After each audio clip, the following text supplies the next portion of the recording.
Hello, good evening everybody. आज हम लोग ऑप्टिकल इंस्ट्रूमेंट में माइक्रोस्कोप का स्टडी करेंगे। तो माइक्रोस्कोप में सबसे पहले हम लोग करेंगे सिंपल माइक्रोस्कोप का, और उसके बाद करेंगे कंपाउंड माइक्रोस्कोप का। तो माइक्रोस्कोप तो जानते ही हैं कि जो चीज़ खुली आँख से नहीं पता चलता है, देखने में आँख मतलब जो एबल नहीं है, वैसे चीज़ को हम लोग माइक्रोस्कोप से देख सकते हैं। क्योंकि माइक्रोस्कोप उस छोटे चीज़ का साइज को बड़ा कर देता है, मैग्नीफाई कर देता है। इसीलिए हम लोग माइक्रोस्कोप के थ्रू छोटे छोटे चीज़ को भी देख सकते हैं। तो हम लोग शुरू करें सबसे पहले the simple microscope. Simple microscope क्या है? तो यह सिंपली एक कन्वर्जिंग लेंस है, यानी कॉन्वेक्स लेंस है। और ये कॉन्वेक्स लेंस से कैसे हम लोग काम करते हैं? एक तो कॉन्वेक्स लेंस से, तो मान लीजिए जिस ऑब्जेक्ट को हमको देखना है, तो उसको फोकस के करीब में रखते हैं, या तो फोकस पर रखते हैं या फोकस के करीब रखते हैं, और हम उसका दूसरे साइड में हम अपनी आँख रखते हैं लेंस का, और हम उसका इमेज देखते हैं। यहाँ पर एक चीज़ जानना बिल्कुल ज़रूरी है कि इमेज कहाँ कहाँ लोग देखते हैं कि अच्छा लगे। तो सबसे पहले इमेज इन्फिनिटी पर देखना, मतलब जो नॉर्मल विजन उसको कहते हैं, माने इन्फिनिटी पर भी इमेज देखा जा सकता है। और list distance of clear vision, यानी कैपिटल डी जो 25 सेंटीमीटर होता था, उस पर भी इमेज देखा जा सकता है। तो दोनों में फ़र्क क्या है, इसे ठीक से समझ लीजिए। तो जब आप इमेज इन्फिनिटी पर देखते हैं, तब आपकी आँख पर कोई स्ट्रेन नहीं पड़ता है, आँख एकदम रिलैक्स्ड होकर के इन्फिनिटी पर इमेज देखता है।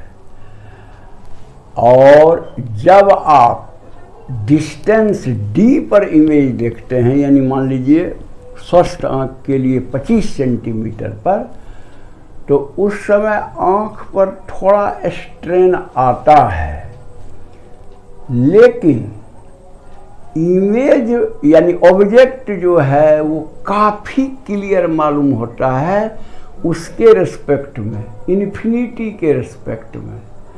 तो यही इसका फ़ायदा है। इसका कारण ये होता है कि इस समय आपको इमेज जो है क्लियर मालूम पड़ेगा, एरेक्ट माने सीधा ही रहेगा, और उसका मैग्नीफिकेशन थोड़ा ज़्यादा होगा, यानी इन्फिनिटी पर जो साइज में देखिएगा उससे ज़्यादा साइज आपको नज़र आएगा डी डिस्टेंस पर। तो दोनों में फ़र्क समझ गए। फिर मैं एक बार रिपीट कर रहा हूँ कि इन्फिनिटी पर देखने पर आँख पर कोई जोर स्ट्रेन नहीं पड़ता है, सीलियरिंग मसल जो है वो एकदम रिलैक्स्ड रहता है, और हम देखते हैं इन्फिनिटी पर इमेज। और जब हम डी पर इमेज देखते हैं तो साइज तो थोड़ा बड़ा हमको दिखाई देता है, लेकिन थोड़ा सा आँख पर स्ट्रेन आता है।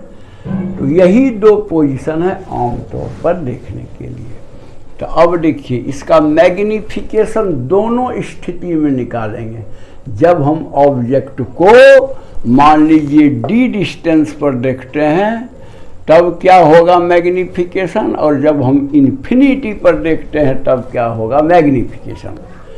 तो आइए डी पर देखने के लिए हम लोग जानते हैं लेंस का फॉर्मूला होता है 1/v - 1/u = 1/f। तो दोनों साइड में, लेफ्ट हैंड और राइट हैंड साइड में आप जो है भी से मल्टीप्लाई कर दीजिए हर एक टर्म को।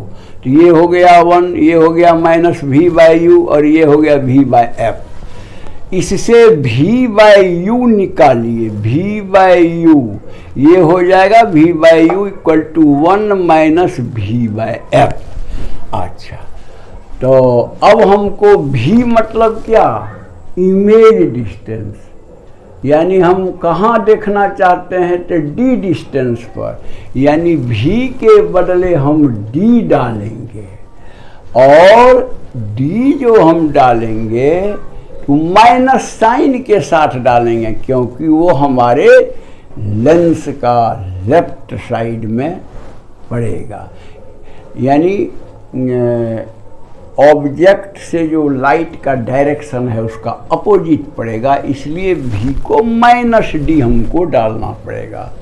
तो v को हमने माइनस डी डाल दिया, तो m इज इक्वल टू होता है लेंस में v बाई यू, यानी v by u equal to 1 minus, अब v के बदले माइनस d दे दीजिए डिवाइडेड बाय f। f जहाँ जो लेंस हम यूज करते हैं कन्वर्जिंग लेंस, जिससे कि हम बनाए हैं सिंपल माइक्रोस्कोप जिसको समझते हैं, वह उसका फोकल लेंथ है। तो ये माइनस और ये माइनस प्लस कर दिया 1 प्लस डी बाय एफ, या m यानी मैग्निफिकेशन होता है इस पोजीशन में। ख्याल रखिए इमेज एट d, अगर हम d डिस्टेंस पर इमेज देखना चाहते हैं तब होगा magnification 1 plus d by f. Box कर दिया गया है। अब चलिए इमेज एट इन्फिनिटी हम देखना चाहते हैं। तो इन्फिनिटी पर जब आप देखना चाहते हैं तो डिस्टेंस इन्फिनिटी, तो उसका कोई इस टाइप का फार्मूला नहीं संभव है, इसलिए उसको एंगुलर मैग्निफिकेशन को हम लोग कंसीडर करते हैं। तो एंगुलर मैग्निफिकेशन में क्या है, तो देखिए वह मैग्निफिकेशन होता है m बराबर theta I by theta naught. इस फोटो से आपको थीटा आई क्या है, थीटा नॉट क्या है, सो समझिए। पहले थीटा नॉट को समझिए। तो मान लीजिए कि ऑब्जेक्ट जो है वो d डिस्टेंस पर है, ये d डिस्टेंस, तो उसके द्वारा जो विजुअल एंगल बनाया गया लेंस पर वह मान लीजिए थीटा नॉट है। तो ये थीटा नॉट समझ गए वहाँ का। अब थीटा आई देखिए, ऑब्जेक्ट को रख दिया गया इसके लेंस के इस साइड के फोकस पर, फर्स्ट फोकस इसको कहते हैं, इस साइड फर्स्ट फोकस इसका, इस साइड सेकंड फोकस होता है, राइट साइड। तो अगर फोकस पर रख दिया तो नेचुरली इमेज इन्फिनिटी पर बनेगा। हालांकि कंस्ट्रक्शन भी देखिए इन्फिनिटी पर है। एक तो मान लीजिए जाएगा ऐसे, एक पैरेलल रे लीजिएगा तो वो एफ होके जाएगा और दोनों कहीं नहीं मिलेगा, एकदम पैरेलल होगा, यानी इमेज इन्फिनिटी पर बनेगा। उस समय जब एफ फोकस पर रखने के बाद ऑब्जेक्ट को जो विजुअल एंगल बनता है वो थीटा आई लिखा हुआ है, थोड़ा छोटा में है, थीटा आई, वो थीटा आई, थीटा आई, और आपको उसी को कहते हैं ये visual angle of the object, theta I. तो यहाँ पर देखिए इस केस में बताए हम आपको कि मैग्निफिकेशन, एंगुलर मैग्निफिकेशन निकालता है, माने एंगल का रेशियो। इसीलिए कहता है कि ये magnification, angular magnification is defined as the ratio of visual angle, visual angle subtended by the object. तो थीटा आई है, यही ना है visual angle subtended by the object, theta i when at the focus. कहने का मतलब जब object को फोकस पर रखते हैं उस समय जो विजुअल एंगल बनता है लेंस पर या आई पर, एक ही बात है, तो उसी को थीटा आई कहते हैं। उसका रेशियो जो है theta i to that when at distance d, यानी जब ऑब्जेक्ट को डिस्टेंस डी पर रखते हैं तो ये एंगल थीटा आई और थीटा नॉट के रेशियो को ही हम लोग इस केस में इमेज एट इन्फिनिटी पर ये मैग्निफिकेशन कहते हैं। बातें हम समझ गए। एक बार डी डिस्टेंस पर ऑब्जेक्ट को रखिए, जो एंगल बनाएगा थीटा नॉट, एक बार एफ पर रखिए, जो एंगल बनेगा वो थीटा आई होगा, और एम बराबर होता है theta I by theta naught. अब थीटा सब अगर छोटा हो तो देखिए टेन थीटा करीब थीटा होता है, तो थीटा आई को हम लिख सकते हैं ना, ये एच रखिए, ऑब्जेक्ट का हाइट जैसे उसमें है, एच थीटा आई यानी टेन थीटा आई यानी एच बाय एफ, तो थीटा आई को एच बाय एफ लिख दिया और थीटा नॉट को H by D, tan theta nought समझिए यानी एच बाय डी, तो H H cancel D by F और M is equal to D by F. तो एक चीज मार्क कीजिए, उसमें एम था 1 प्लस डी बाय एफ, इसमें है मैग्निफिकेशन डी बाय एफ। आपको मैंने बताया था कि इस कंडीशन में जब इन्फिनिटी पर आप देखते हैं तो मैग्निफिकेशन उससे कम रहता है। देखिए ना, एक कम है, वहाँ है 1 प्लस डी बाय एफ, लेकिन अंतर यही है कि देखने में आँख को आराम होता है इन्फिनिटी पर, यानी सिलियरी मसल को कुछ नहीं करना पड़ता है, आँख पर कोई स्ट्रेन नहीं पड़ता है, एकदम आराम से इन्फिनिटी पर देखिए। लेकिन मैग्निफिकेशन जो है वो थोड़ा कम होगा डी पर देखने के रेस्पेक्ट में, यही है फर्क। और डी पर है कि इमेज तो क्लियर होगा लेकिन आँख पर थोड़ा स्ट्रेन पड़ेगा, मैग्निफिकेशन थोड़ा ज़्यादा होगा। तो यही आपका मतलब सिंपल माइक्रोस्कोप है। लेकिन देखिए एक चीज़ यहाँ लिखा हुआ है, m इज लेस देन और इक्वल टू 9, इसको याद रखिए।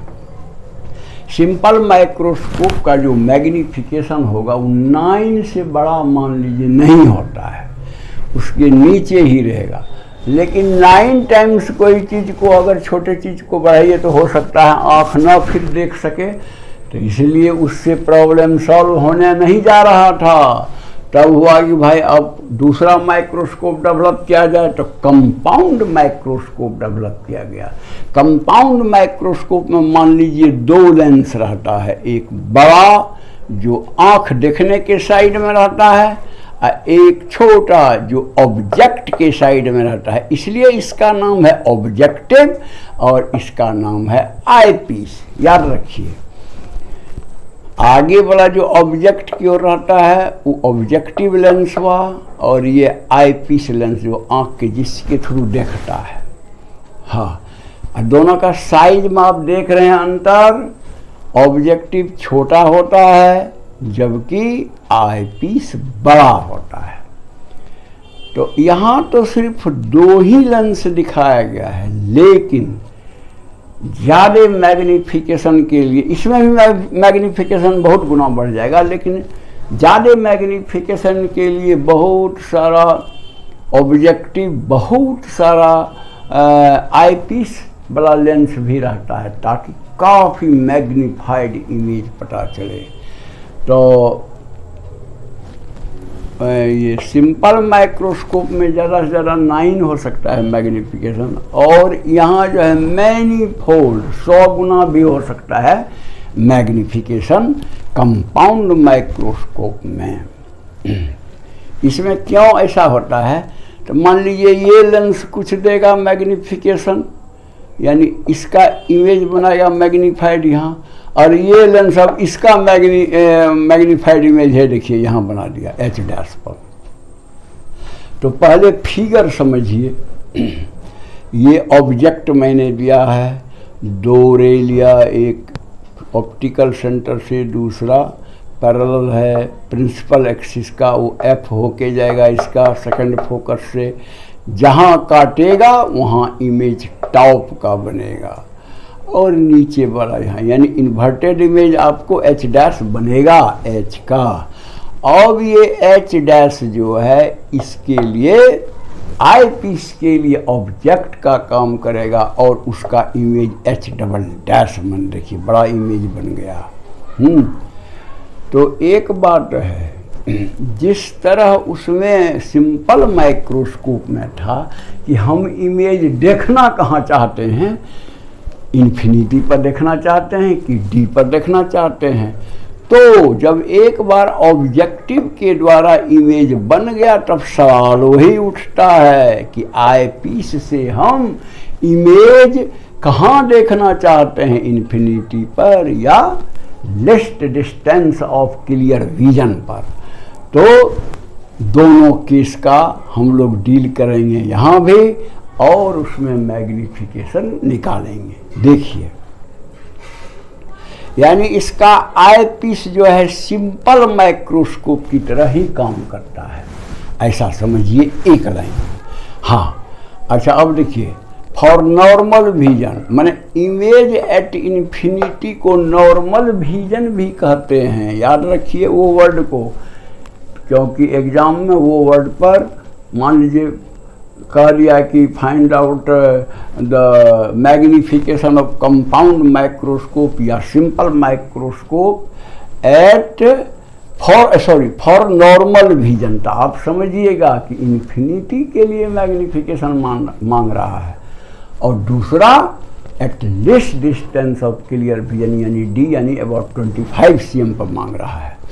अच्छा चलिए, तो मान लीजिए इसका मैग्निफिकेशन क्या होगा, एक तो इसके कारण और इसके कारण तो यानी टोटल मैग्निफिकेशन m होगा, मैग्निफिकेशन ड्यू टू MO माने ऑब्जेक्टिव है, into magnification due to ME यानी आई पीस, दोनों को मल्टीप्लाई हो जाएगा। इसीलिए कहता है कि इसके इफेक्ट को कंपाउंड कर देता है ये, इसीलिए उतना ज़्यादा मैग्निफिकेशन होता है।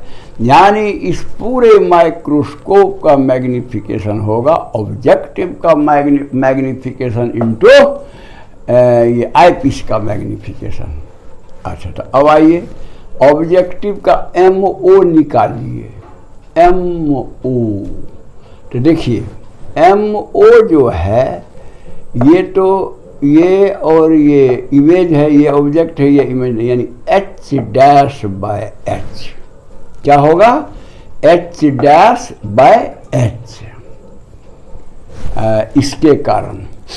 अच्छा, अब हम देखना चाहते हैं इन्फिनिटी पर, तो आपको मैंने पहले बता दिया है कि ये एसेंशियली काम करता है सिंपल माइक्रोस्कोप का। तो सिंपल माइक्रोस्कोप में इन्फिनिटी पर होता है D/F, तो आप यहाँ लिख दीजिए ME के बदले D/FE लिख दीजिए। इस बार E इसलिए FE इसलिए लिखते हैं क्योंकि वो आई पीस का मतलब जो फोकल लेंथ डालना है, यानी इसका निकल गया फॉर नॉर्मल विजन यानी इमेज एट इन्फिनिटी M बराबर H dash by H dash by H, यानी इसके द्वारा मैग्निफिकेशन इनटू इसके द्वारा जो मैग्निफिकेशन होता है वो वहाँ से ले लीजिए, यहाँ से ले लीजिए, क्योंकि उसका सिंपल माइक्रोस्कोप टाइप का ही काम करेगा इन्फिनिटी पर D/FE। तो ये आपका क्लियर हो गया, मैं समझता हूँ। अच्छा, अब फॉर इमेज एट D, अगर मान लीजिए ये डिस्टेंस D हो, ये डिस्टेंस D हो, तब क्या होगा तो देखिए, बात वही m equal to MO into ME, magnification due to objective into magnification due to eyepiece. तो MO तो V/U होता है, आप जानते हैं, कोई लेंस का तो V/U होता है, तो इसका ऑब्जेक्टिव के लिए V0/U0 लिख दीजिए। अच्छा, और मेन है कि आई पीस। अब आई पीस से आपको देखना है D डिस्टेंस पर, और आई पीस एकदम सिंपल माइक्रोस्कोप की तरह काम करता है। तो इमेज एट D में m बराबर 1 + D/f, तो आप यहाँ वही लिख दीजिए 1 + D/FE। FE मैंने इसका फोकल लेंथ आई पीस का। तो इस तरह से आपका इमेज एट D भी निकल गया मैग्निफिकेशन, और फॉर नॉर्मल भी यानी इमेज एट इन्फिनिटी भी ये निकल गया। दोनों बॉक्स क्या हुआ है ठीक से समझ लीजिए, और फोटो घर में ड्रॉ करिए अपने से, और पूरा लेवलिंग कीजिए, ताकि ये पता चले कि आप फोटो में तो बनवे न करेगा एग्जाम में, इतना ई लाइन सब जो है वो नहीं मिलेगा, ये नहीं मिलेगा, गंदा फोटो हो जाएगा। घर में 2-4 बार इसको प्रैक्टिस करना चाहिए before going to exam hall. ये ध्यान में रखिए, इम्पोर्टेंट है। या तो न्यूमेरिकल भी इस पर दे देता है, या मान लीजिए इसी का डिस्क्रिप्शन मैग्निफिकेशन वगैरह पूछेगा। हाँ, एक चीज़ देखिए, यहाँ L लिखा हुआ है, L कभी कभी न्यूमेरिकल में भी पूछता है। L को लेंथ ऑफ ट्यूब कहते हैं, यानी माइक्रोस्कोप का लेंथ ऑफ ट्यूब को L कहते हैं, कैपिटल L। वो होता क्या है तो देखिए, distance between second focal point of objective. Objective का सेकंड फोकल पॉइंट ये है, इसीलिए ने ये पैरेलल जो गया प्रिंसिपल एक्सिस का वो फोकस होके गया, यानी ये है। तो देखिए यहाँ पर दिया हुआ है, L शुरू होता है यहाँ से, मान लीजिए। तो distance between second focal point of objective and first focal point of eyepiece. इधर होता है फर्स्ट फोकल पॉइंट, उधर होता है सेकंड। इसका मतलब फर्स्ट फोकल पॉइंट जो है वो यहाँ मान लीजिए है, तो वही दोनों के बीच के डिस्टेंस को ट्यूब लेंथ कहते हैं, जिसको L द्वारा डिनोट करते हैं। यानी इसका सेकंड फोकस और उसका फर्स्ट फोकस के बीच के डिस्टेंस को ट्यूब लेंथ कहते हैं। इसे आप ठीक ढंग से याद रखिए। तो मैं समझता हूँ कि आप समझ गए होंगे। अगर आपको पसंद है तो आप इसे लाइक कर देंगे, और जो आदमी सब्सक्राइब नहीं किए हैं वो सब्सक्राइब करके बेल बजा देंगे, ताकि उनको वीडियो जाते रहेगा। और दूसरे को मदद करना चाहते हैं तो उनको भी आप जो है व्हाट्सएप वगैरह के थ्रू भेज दीजिए, ताकि वो भी इसका लाभ उठावे। That's all, thank you.